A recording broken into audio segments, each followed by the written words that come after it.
যে আপনি যে জায়গায় বসে আছেন আপনার পাশেই সেই বাসাটি, আসলে কি ঘটেছিল, আপনারা কি শুনছিলেন? আমরা শুনছি, হয়তো সকালবেলা শুনি নাই, তো এই খবরটা হচ্ছে হলো 8টার দিকে, সকাল 8টার দিকে।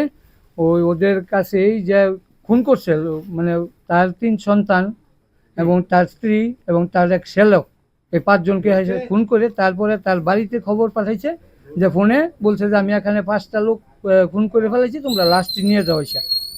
আচ্ছা, যেই লোকে ফোন করেছে মানে আসলে সেই লোকটা কে হতে পারে, তার কোনো আত্মীয় হতে পারে কিনা? না, আত্মীয় না, যে মারছে মানে তার স্বামী স্ত্রীকে হত্যা করছে, সন্তানকে আর তার শ্যালককে। আচ্ছা, যে মারছে অর্থাৎ তার স্বামী, তার বউ এবং বাচ্চাকে মারছে এবং তার হ্যাঁ, শালককে। হ্যাঁ, তিনি শ্যালককে। কোথায় থাকতেন? তিনি এখানেই থাকতেন, এখানেই থাকতেন। বাসা বাসা নিছেন, বাসা ভাড়া থাকেন আর কি। আপনারা কি আসলে কতটুকু তথ্য পেয়েছেন, হয়তো আপনারা আশেপাশে আছেন, যে এমন কোনো তথ্য আছে কিনা বা তার বউ পরকীয়া করে বা অন্য কোনো কারণে এই ঘটনাটা ঘটতে পারে? আপনি যে বলতেছেন তাহলে কিন্তু আমরা এতটুকু জানি না, কিন্তু সে ভাড়া থাকে আজকে প্রায় 5 থেকে 7 মাস। কিন্তু হয়তো রাস্তার মধ্যে দাঁড়ায় থাকে, বা আমরা রাস্তা দিয়ে যাই আসি, তার বাসায় আমরা ঢুকি না। কারণ তার মেয়ে স্ত্রী কি পরকীয় না কি সেটা আমরা কিছু জানতে জানতে পারি না। আচ্ছা, আপনারা তো আশেপাশে আছেন, আপনারা হ্যাঁ, এতদিন চলার পথে আপনারা কি বুঝতে পারছেন আসলে যারা এখানে ভাড়া থাকতো, যাদেরকে খুন করা হয়েছে, তারা আসলে কেমন ছিল? তারা তো, আমরা মনে করেন ভিতরে তো আমরা ঢুকি নাই, কারণ বাসার ভিতরে তো একজনের বাসার ভিতরে একজন যাওয়া ঠিক না, বা আমরা যাইও না। কিন্তু রাস্তা দিয়ে আসি যাই, কিন্তু তাদের এরকম এরকম কোনো কিছু আমরা শুনি নাই, যে তারা কোনো খারাপ কোনো কিছু বা তাদের মধ্যে মনোমালিন্য এগুলো আমরা দেখি নাই কোনোদিন। আচ্ছা, আমরা ইতিমধ্যে একটু শুনেছি যে তার মেয়ে নাকি এই রাস্তা দিয়ে মাদ্রাসায় হ্যাঁ, আসা যাওয়া করতো। হ্যাঁ, এই যে যাকে রাউতকুনা মাদ্রাসায় ক্লাস 9-এ পড়তো, কিন্তু মেয়েটাকে আমরা কোনোদিন খারাপ দেখি নাই, কারণ আর অনেকে আসলে ওকে চিনেই নেই। বুরকা পইরা মাদ্রাসায় যায়, আবার দিয়ে যে রুমের ভিতরে ঢুকে বাইর হয় নাই কোনোদিন।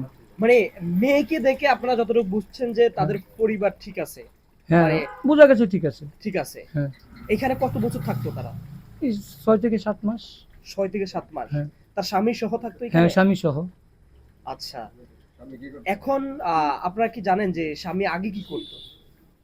আসলে কি বলবো, তারা তো বলছিলাম তাদের শ্বশুর, হ্যাঁ শ্বশুর এবং হ্যাঁ চাচা শ্বশুর বলছিল যে এখানে বৈশা, যে হ্যাঁ নাকি আগে রিক্সা চালাইতো ঢাকা শহর। চালানোর পরে তার চাচা শ্বশুর তাকে গাড়ি চালানো শিখাইছে, ড্রাইভিং শেখানোর পরে হ্যাঁ বলতেছে যে আমার একটা গাড়ির দরকার। তারপর তার শ্বশুর বলল যে আমি অল্প কিছু টাকা দেই, তুমিও কিছু জোগাড় করো করে। তারপর একটা প্রাইভেট কার কিনছিল, মানে যতটুকু শুনছি আর কি, আমরা আমরা তো দেখি নাই নিজের চোখে। তো শোনার পরে উনি বলল যে ওনারা কিনে দেওয়ার পরে সে বলতেছে যে তাহলে আমি এক কাজ করি, কিছুদিন আগে বলতেছে আর কি, যাওয়া মানে শ্বশুরে যাওয়ার পরে যে বলতেছে এখন কি করবা তুমি গাড়িটা, যে আমি একটা সিকিউরিটি দিয়ে দিব, এখন থেকে 40,000 টাকা পাবো, বা আমি একটা জব করতেছি আমি, তাহলে আমার সংসারটা চলে যাবে। তখন তার শ্বশুর বলছে যে বাবা চলে, ঠিক আছে, তোমরা যেভাবে ভালো হয় সংসারটা চালানোর, তো তোমরা সেভাবেই সংসারটা চালাও। আচ্ছা, এই যে এই যে ঘটনাটি ঘটেছে, স্বামীকে ওরা গাড়ি কিনে দিয়েছে তার শ্বশুর বাড়ির লোকেই। হ্যাঁ, শ্বশুর। কিন্তু ইতিমধ্যে মানে এর মধ্যে কি আপনারা কখনো শুনতে পারছেন কিনা যে এদের সাথে বা স্বামী স্ত্রী দ্বন্দ্ব ছিল বা না, এরকম না, না, না, এরকম কোনো কিছু আমরা তার শুনি নাই। শ্বশুর বাড়ির লোকের সাথে কোনো দ্বন্দ্ব ছিল কিনা? না, ওইটাও আমরা জানি না। জানেন না? না, আমরা কিভাবে জানবো তাদের শ্বশুরবাড়িতে কি আছে কিনা, আমরা তো আর জানি না। আমরা এই যে মনে করেন পথচারী বা এই যে দোকানে আসি, বাসায় যাই, আবার দোকানে আসি, এই পর্যন্তই।